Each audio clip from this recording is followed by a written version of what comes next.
Welcome to the Flash Performance Garage, where I am the proud owner of a 1000cc Can-Am side-by-side. You know what that means? It's broken.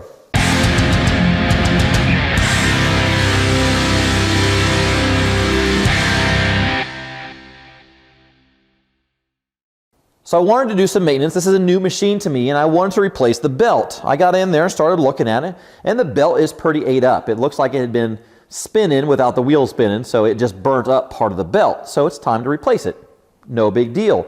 Following the manufacturer's instructions,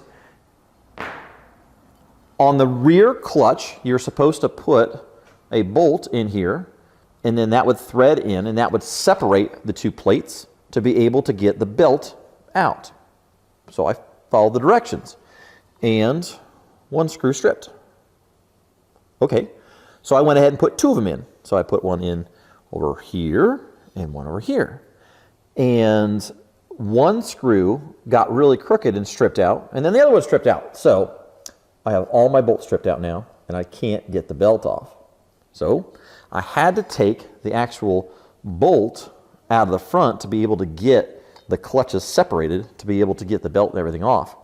So now I got to put everything back together, but there's a spring back here that I can't compress together. Here, let me show you. So here is the rear clutch assembly. This is the transmission side. We got a heavy spring right here, the bushing, and then the belt rides in here. So as we go faster, that splits apart, and that belt rides down in there farther, giving us more speed. Well, that spring is very strong to be able to hold that tension. Now I have to put this all back together, but I can't push it together with that spring. So I'm going to show you how I do it. I don't know if it's going to be the right way. I'm going to show you how I do it.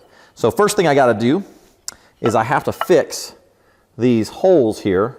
So I'm going to drill them and put a helicoil kit in there so I can use those. And then I'm going to show you how to put this all back together. Well, I'm going to show you how I put it all back together. Let's see what happens. So one of the things that I've learned about being a side-by-side owner is that they love to put these things together with little push pins. These little push pins are a great thing when you don't need to touch them, but when you need to touch them, they're a total pain in the butt. And I did a video on how to get these little guys out, and I'll link that up here at the top in one of the cards. But my main concern that I'm having right now is these things get lost all the time, especially if you're out on the trail or trying to fix it at the off-road park. These things can get lost, and I needed to find a solution to not lose these things because of black, and my machine's black, and the floors are black, and you can see that I just got stuff kind of everywhere. So I found a solution. And my solution came in the form of a company called Grip Mat. So you may have seen these guys before. I actually saw them on Shark Tank. And what these things are is they are rubber trays, and there are different sizes, and they have these little pockets in them. And it's a bright orange, so I can keep a track of everything, and I can put my little pins in there, and I can put my little pieces in there. And the best part is they have this rubbery surface, so you don't have to worry about them sliding down. They'll stay put wherever you put them. So I got this set off of the Grip Mat website, and I'm going to put a link in the description below. And when I was talking to them, they gave me a little code for you guys to be able to buy them too. So make sure you go check them out. It's gripmat.com. But these things are going to save my tail on the trail, and actually what I'm working on right now, because I got tools and pins and bolts and stuff everywhere. So make sure you check them out, gripmat.com. If we take a look at how this is assembled, this is going to be the transmission side, and of course this is going to be the outside. We have a cogged gear that fits into the back of this gear. We have a heavy spring to be able to hold tension. We have a shaft that both pieces will ride on, that will slide out. And then we have the inside cone and the outside cone. So the way this is supposed to work, you put a bolt in these and it pushes them apart. But what I discovered when I took this apart is that this guy right here, you can see that's been ate off, and that caused my one bolt to slide to the side. So it was really just bad luck that I tried this one over here first and stripped out the threads, and then I tried to do it too, but this one pushed it off the side, stripped out the threads, and then of course this one ended up stripping out too. So now I got to figure out how to fix my stripped out threads in this guy. And to do that, I am going to use a helicoil kit. So this helicoil kit I got from Amazon. I'll put that in the description below. But the reason I got this specific one is because it does come with the tap and the drill. So everything is in there that I need. I don't have to go and get anything else. The thread pitch on these threads is M8 125.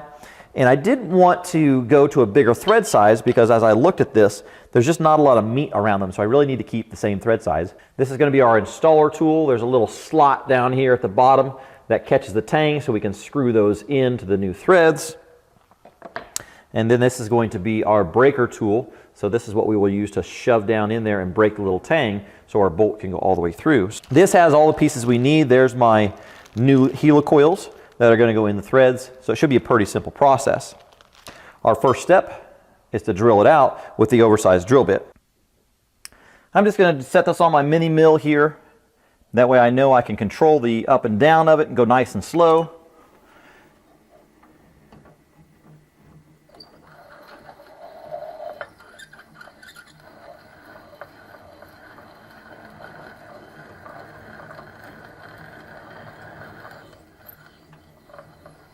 I don't have anything on the back side that I have to worry about, so I can drill all the way through. I went ahead and put the tap in my mini mill and put the bolts on it. Now you can do this by hand. You just got to be careful to make sure you get it nice and straight. Since I have this, I know I can get it perfectly straight, and I can go forward and backwards to be able to clean out the threads. So I'm just going to go ahead and do it on this since I have it.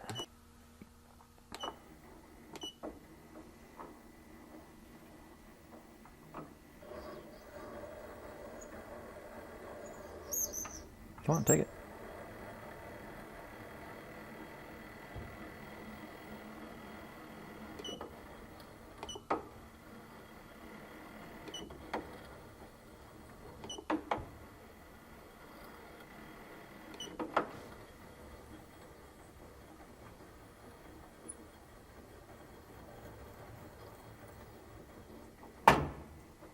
If you're not familiar with what a helicoil set is, basically it is a rethread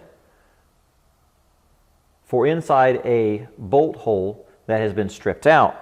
So what we're going to do is we're going to open that hole up bigger, put the rethread in there, and then our bolt will actually screw into this little liner sleeve. We're going to take that liner sleeve and we're going to put it in there, and we're going to put Loctite on there to make sure that it doesn't come back out. So this is my bolt that I'm supposed to use to push those two clutch plates apart, and you can see that that threads right onto that bolt, and then these will thread into our new hole. You can see the bolt is much too big, but these threads will screw right in there. Now I can't use the bolt to screw that in because it has to let these threads space out a little bit. So that's what this tool is for. And you'll see that it has that little groove there, and that groove fits onto the end of the helicoil, so we can use that to put it in. Now that we have the red Loctite on there, we're going to try and get it into that tapped hole. And one of the things that I've learned about using helicoils is once you get it in there and going forward, you can't go back.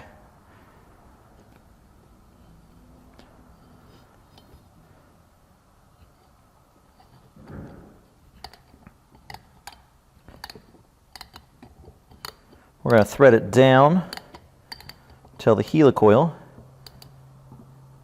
is past the top. We're going to take our breaker, we're going to stick that down, and that's going to set on that tab. Now we're going to take a little hammer, we're going to break that little tab loose. Now that tab will fall out the bottom, so make sure that when you're putting helicoils in that you're able to get to it from the bottom side. Now that I have all three of those in, you can see that our M8 125 bolt threads right back into there. So now we are ready to assemble this all back together. Now what I want to do is I want to find that one that's bad, and I want to mark a hole to line up with that one so I know which one is bad. So when I put this all back together, I'm not fighting that hole. Specifically, I'm going to put all three of them in there and focus on the other two to separate those out, and just use the third one kind of as a guide. So let's get this back over to the UTV. Now that I got my tools organized, of course I got the stuff on the ground there, and then I got the nuts and bolts and sockets and everything in there, I can start getting back to work. And as I was cleaning everything up and putting it back down, I just thought about this. If you're working out in the mud, think about having that nice mat down there to be able to put all your tools in. You don't have to lose your stuff anymore. And if you want to, you just wrap it up and throw it back in your toolbox. Our next step in the process is to put this all back together. So we're going to put the drive, the spring,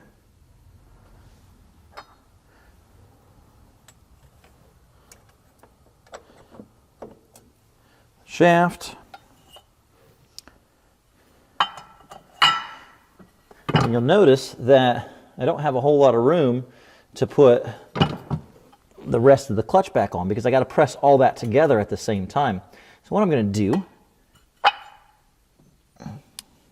if you look, this is the bolt that screws in to hold everything together. So I measured the thread pitch on the end of that and got a piece of all thread to be able to put through there. That way I can screw everything down and I can compress that spring. Once I get it in there, I'll be able to pry it against and hold it in place while I put that bolt in.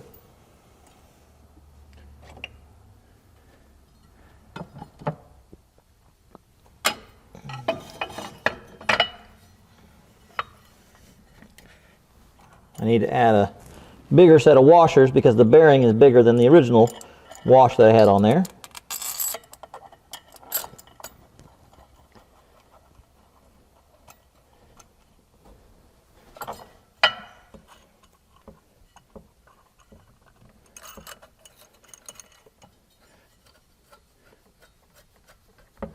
Now I just got to crank her all down.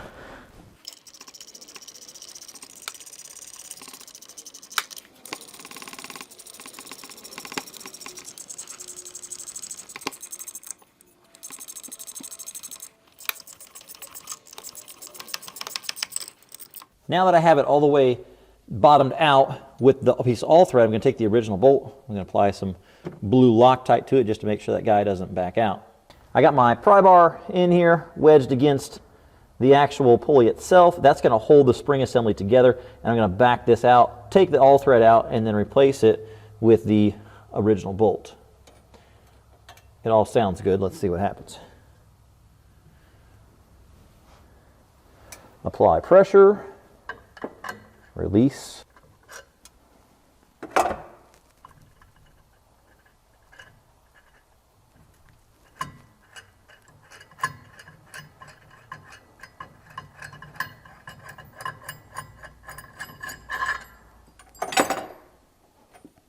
You can see that that bar that goes in the middle is bottomed out on the bearing, so we know that we're at the right depth. And that threads right back in.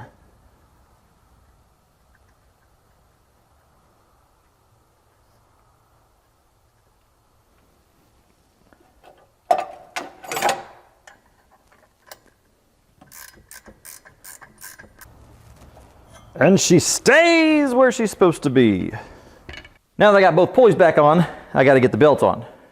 Our next step is to put the M8 125 bolts. Notice these are threaded all the way through, so as it presses in, I don't have to worry about it bottom out on a shoulder.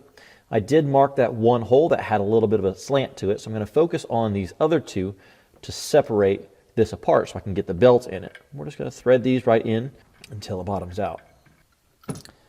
Now I'm going to apply torque to these evenly as I go around, and that'll spread this clutch out or inward and let the belt drop into that.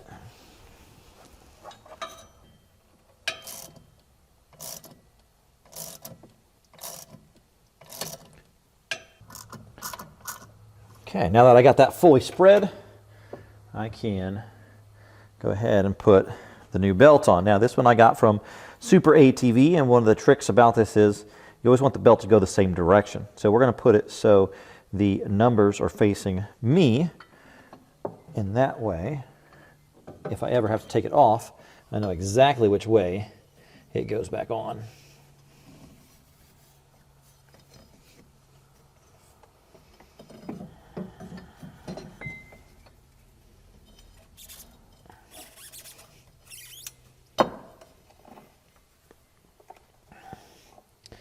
Now this is one of their Super Duty belts. So this one should last us really well. I'm going to go ahead and back out my bolts, leaving one in to start taking the tension off.